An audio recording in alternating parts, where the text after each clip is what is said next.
মা কালী যাচ্ছেন মহাদেব ও পার্বতীর বিয়ের বরযাত্রীতে।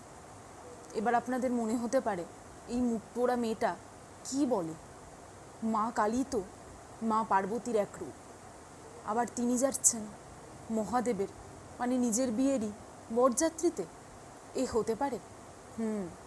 এই হয়েছে, এবং তা সম্ভব করেছেন আমাদের মহাকবি কালিদাস। মহাকবি কালিদাসের কুমার সম্ভবম কাব্যে আমরা দেখতে পাই মহাদেবের বিয়ের বরযাত্রী যাচ্ছেন মা কালী, নরাস্তি অলঙ্কার পরা কালী, এবং তা খুঁজে বার করেন ঐতিহাসিক সুকুমার সেন। কালিদাসের কুমার সম্ভবম কাব্যে মা কালীকে মহাদেবের অনেক গণের মধ্যে এক গণ হিসাবে চিহ্নিত করা হয়েছে, মানে তিনি নন্দী ভৃঙ্গির মতো একটি চরিত্র।